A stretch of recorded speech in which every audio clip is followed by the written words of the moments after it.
ඔබ කවදා හෝ හිතලා තියනවාද තමන්ගේම සිරුර ආහාර ගබඩාව බවට පත් කරගන්නා සතෙක් ගැන?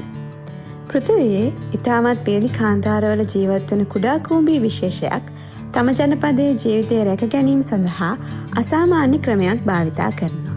ඔවුන් තමයි හනි පොට් ඇන්ට්ස්. පළමුවෙන්ම බලද්දී මේ කූඹියන් සාමාන්‍ය කූඹියන් වගේම පේනවා.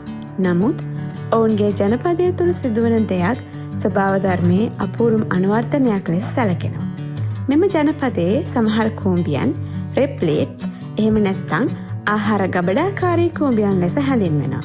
අනෙක් කූඹියන් එකතු කරන මල් පැණි සහ පැණි රස තියර ඔවුන්ගේ උදරය තුළ ගබඩා වෙනවා. කාලයත් සමග ඔවුන්ගේ උදරය මිදි ගෙඩියක් තරම් විශාල වෙන තරමට පුළුල් වෙනවා. එවිට ඔවුන්ට චලනය වීමටවත් නොහැකි වන නිසා ජනපදයේ සිවිරිමෙන් එල්ලී සිටිමින් ජීවත් වෙනවා. ආහාර හිඟ කාලයක් උදා වූ විට අනෙක් කූඹියන් මේ ජීවමාන ආහාර ගබඩාවන් වෙත පැමිණෙනවා. එවිට රෙප්ලේට්ස් කූඹියන් තමන් ගබඩා කර තිබූ පැණි රස තියර නැවත පිටතට ලබා දී මුළු ජනපදයේම ජීවත් කරවනවා. ඒ නිසා මේ එක් කුඩා කූඹියෙකුගේ පැවැත්ම සිය ගණනක් වූ අනෙක් කූඹියන්ගේ ජීවිතය රැක ගන්නා ප්‍රධාන හේතුවක් බවට පත්වෙනවා. හනි පොට් ඇන්ට්ස් වැඩිපුරම හමුවන්නේ උතුරු ඇමරිකාවේ කාන්තාර ප්‍රදේශවල, මෙක්සිකෝවේ සහ ඔස්ට්‍රේලියාවේ වියලි භූමි ප්‍රදේශවලයි.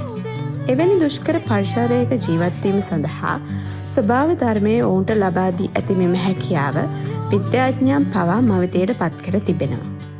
තවත් විස්මයජනක කරුණක් වන්නේ ඔස්ට්‍රේලියාවේ ඇතැම් ආදිවාසී ජනතාව මෙම කූඹියන්ගේ උදරයේ ගබඩා වී ඇති පැණි රස තියර ස්වභාවික ආහාරයක් ලෙස පරිභෝජනය කර තිබීමයි.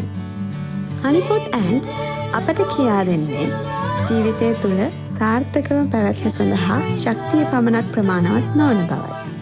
සැලසුම් කිරීම, සම්පත් ඉතිරි කිරීම සහ කණ්ඩායමක් ලෙස එකිනෙකා වෙනුවෙන් කැපවීම ඒ සියල්ල ජීවිතය රැක ගැනීමේ රහස බව මේ පුංචි කුඹියන් අපට මතක් කර දෙනවා.